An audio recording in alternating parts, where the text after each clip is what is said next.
എല്ലാവർക്കും എൻ്റെ വീഡിയോയിലേക്ക് സ്വാഗതം. ഞാനിപ്പോൾ നിൽക്കുന്നത് കണ്ണൂരിലെ ഏറ്റവും അടിപൊളി സ്ഥലത്താണ്. എഡ്ജ് സീ വ്യൂ പോയിന്റിലാണ് ഞാനിപ്പോൾ നിൽക്കുന്നത്. അപ്പോൾ കൂടുതൽ കാഴ്ചകൾ നമുക്ക് കാണാം. ഈ വഴിയിലൂടെയാണ് എഡ്ജ് വ്യൂ പോയിന്റിലേക്ക് വരേണ്ടത്. ഇത് മീൻകുന്ന് ബീച്ചിൻ്റെ അടുത്തുള്ള സ്ഥലം. ഇവിടെ നല്ല അടിപൊളി കാഴ്ചകളുണ്ട്. നല്ല കടലിൻ്റെ വ്യൂവും. ഈ കാണുന്നത് ചാൽ ബീച്ചാണ്. അങ്ങ് ദൂരെ കാണുന്നത് അഴീക്കോട് ബീച്ചാണ്. വൈകുന്നേരം ആയാൽ ഏഴുമലയൊക്കെ കാണാൻ പറ്റും. ഇവിടുന്ന് ഇപ്പോൾ കാണാൻ പറ്റുന്നില്ല. ഇവിടെ ഒരു സ്തൂപുണ്ട്.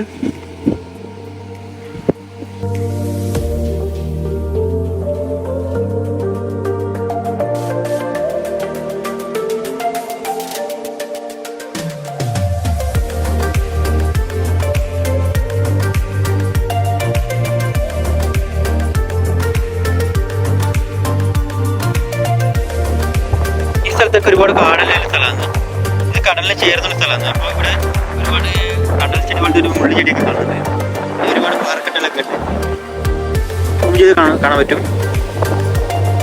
ആ ഭാഗത്തും പാറകളൊക്കെ ഉണ്ട്.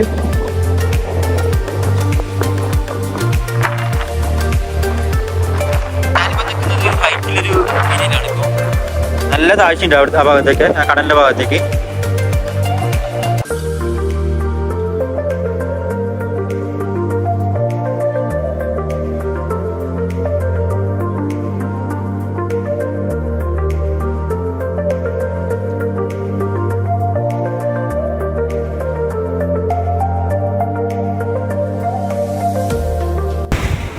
കണ്ണൂർ ടൗണിൽ നിന്ന് ഏതാണ്ട് 12 കിലോമീറ്റർ ഇവിടത്തേക്കുണ്ട്.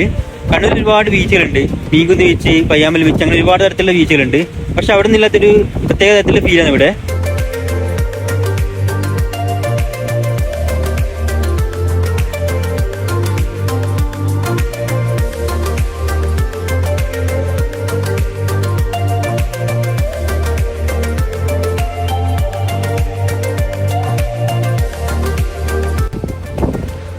കുറേ സമയം ഈ രണ്ട് പരുന്ത് തന്നെ കൊത്താൻ നോക്കുന്നുണ്ട്. ദൈവമേ, അത്രയും സ്പീഡിലാണ് വറക്കുന്നത്.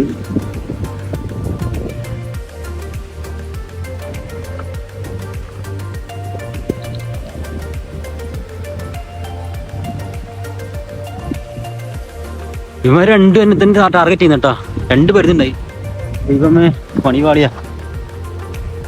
ആ പരുന്ത് കൊത്താൻ വന്നതോടെ ഞാൻ വെറുതെ ഈ വഴിയിലൂടെ നടന്നതാണ്. ഇവിടെ നല്ല വ്യൂ ഉണ്ട് തോന്നുന്നു. രണ്ടും വന്നല്ല. ഇവിടെ നല്ല വ്യൂ ഉണ്ട് കേട്ടോ. ഇവിടെ വന്നാലും നല്ല വ്യൂ ഉണ്ട്.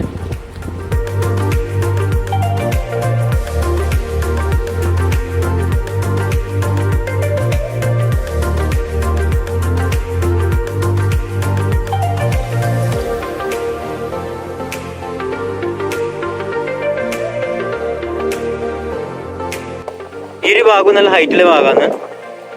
ഈ ഭാഗത്തൊക്കെ നല്ല കാടുണ്ട്. പിന്നെ ഈ വ്യൂ പോയിന്റിന്റെ അടുത്തൊരു റിസോർട്ടാണെന്നോ അല്ലെങ്കിൽ ഹോം സ്റ്റേ ഒന്നും അറിയില്ല, ഇങ്ങനെ ഒരു സ്ഥലമുണ്ട്. കണ്ണൂരിലേക്ക് വരാൻ പറ്റുന്നവരെല്ലാവരും തന്നെ മൊത്തമായിട്ട് വിസിറ്റ് ചെയ്തൊരു പ്ലേസ് ആയത്. ചാൽ ബീച്ചിനെക്കാളും മീൻകുന്ന് ബീച്ചിനെക്കാളും നല്ല അടിപൊളി ഫീലാണ് ഇവിടെ വരുന്നത്. ഇത് ഇവിടുത്തെ പാർക്കിങ്ങിന്റെ ഏരിയ ആണ്. അവിടെ നല്ല വ്യൂ കാണാൻ പറ്റും. പിന്നെ അവിടെ ഒരു വഴിയുണ്ട്. ആ വഴിയിലൂടെ ഇറങ്ങിയാൽ ചാൽ ബീച്ചിൽ എത്താൻ പറ്റും.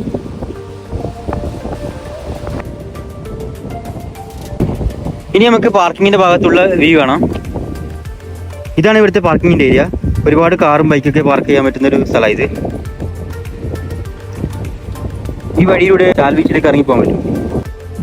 ഈ കാണുന്ന ഏരിയയിൽ വന്നാൽ ചാൽ ബീച്ചിന്റെ സൈഡ് വ്യൂ മൊത്തം കാണാൻ പറ്റും.